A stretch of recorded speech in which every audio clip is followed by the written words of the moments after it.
Again, Shabbat Shalom to everyone. I thank you for the privilege of sharing some words of Torah with you this evening.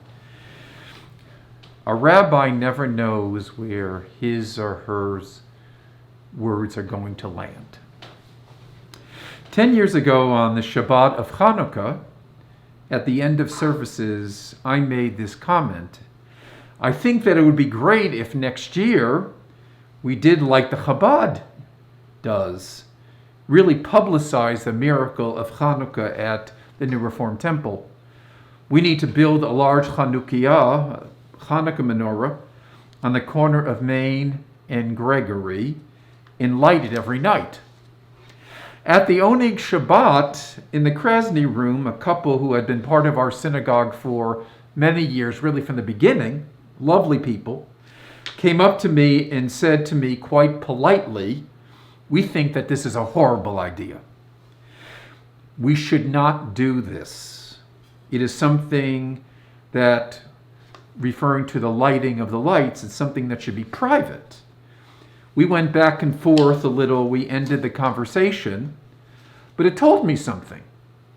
For some, especially our more seasoned members, such a public expression of their Judaism made them uncomfortable. A keep your head down approach to Jewish identity was more to their liking. I dropped the idea.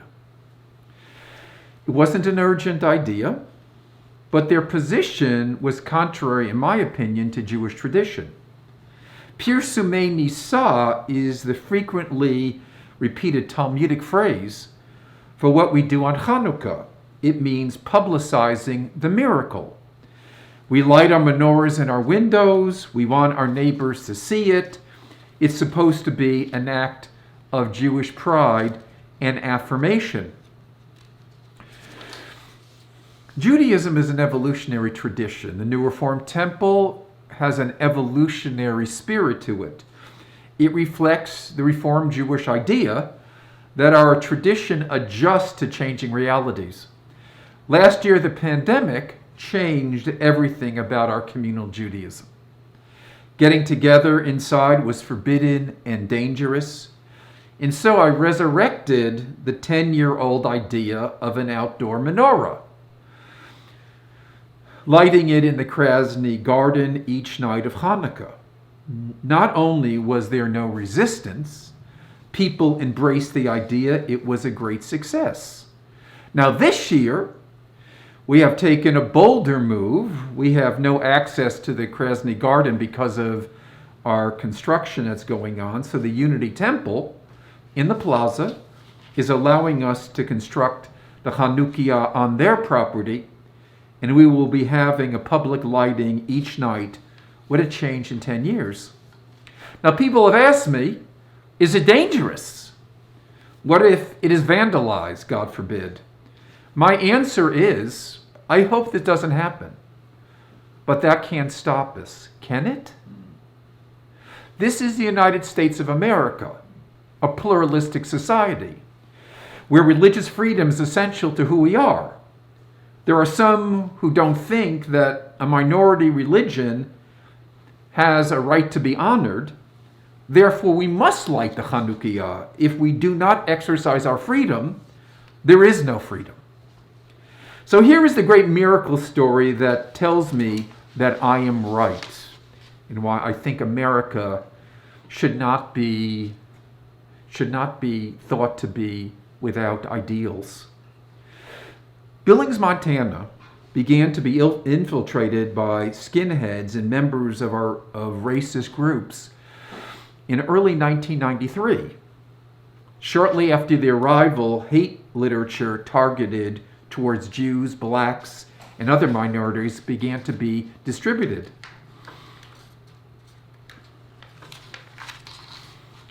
Wayne Inman, chief of the Billings Police Department, and Margaret McDonald, executive director of the Montana Association for Churches, urged the town to react strongly and decisively to stop the hate mail.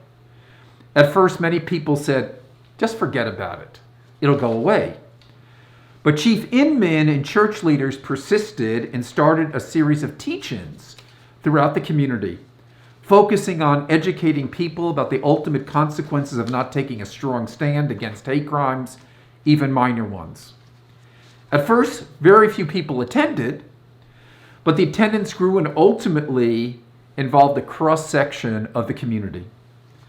Though chief inmen in the churches became the targets of a series of threats and attacks, they continued to act aggressively.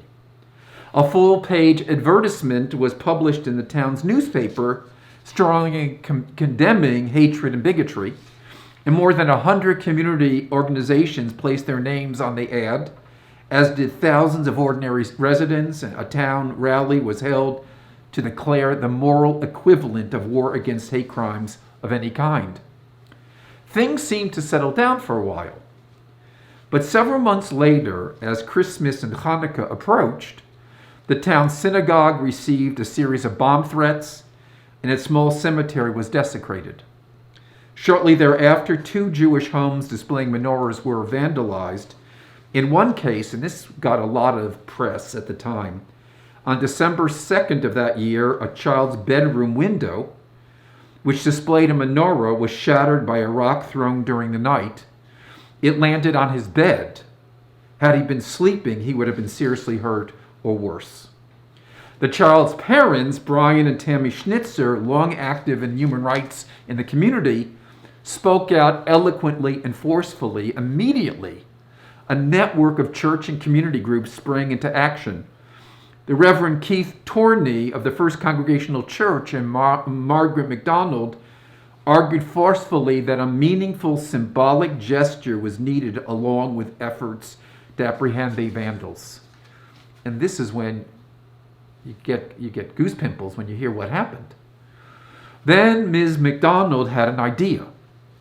Inspired by the stories that she heard about 1943 rescue of Danish Jews in the Nazi-occupied Denmark by Christian Danes, she suggested that all Billings residents, Christians and Jews alike, display pictures of menorahs in their windows. And if you go to you Google this, you can see a copy of this menorah that was actually printed in the Billings Gazette. A short time later, hundreds of families and institutions displayed such pictures. At first, windows were broken in churches and schools, and town residents received threatening phone calls. People had their cars and homes vandalized, but that only strengthened the town's determination. And the Billings Gazette in December 11th printed a full-page color picture of a menorah and urged residents to display it on a door or window to show their solidarity in the fight against bigotry. It is recorded that 10,000 non-Jewish residents among 85,000 residents displayed this colored picture of the menorah. 10,000 people in Billings, Montana. A major business in town replaced its regular advertisement on a prominent billboard with a message strongly condemning the hate crimes. Other businesses followed suit. Soon, schools and churches began having discussions with children of all ages about the events that were occurring and the importance of fighting bullying and bigotry, even though many Billings children had never even met a Jewish person. Many of the children had pictures of menorahs in their own windows and saw their churches and families taking action.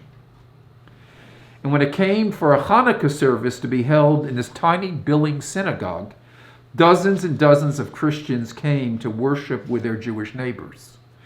There was not enough room to accommodate all who came. Many people stood outside the synagogue ready to protect the worshipers in the synagogue itself. Eventually, the hate speech and actions of intimidation ceased, and Reverend Torney explained what happened this way. Really an incredible statement. He said, and I quote, "This is almost embarrassing. It's not the Garden of Eden here. We have huge problems, but people are trying. I believe this could happen in any community. This town is a little smaller, the air is a little cleaner, but this is every place. It's not unique here. If it is, we're all in big trouble. I think that what happened with this whole menorah thing is that permission was given for people to be good." Let me repeat that. I think what happened with this whole menorah thing is that permission was given for people to be good. People are often told that, but in this case, we gave them a way to do it. Shared the story with you. You can find different versions of it on the internet. The version that I told you was written by a woman who ultimately wrote a children's book about this whole event. We need to tell this story every year, especially in America today. I hope that the more lighting in the plaza will be boring and uneventful. There'll be donuts there, and there'll be a dreidel, and there'll be chocolate Hanukkah gelt. That's the level of excitement that I want. Regardless, we must proclaim the Hanukkah miracle, the miracle of the Jewish people, our continued existence. The light that we bring to the world is one of the miracles of the Jewish people. And for us Americans, that in spite of increasing acts of hatred, we have to stand up for our freedom, what is good, and as I said at the very beginning, to share the miracle of Hanukkah. We stand firm with good people of all backgrounds and say with pride and without hesitation, this year and always, Hanukkah Sameach, a joyful Hanukkah to one and all. Shabbat Shalom.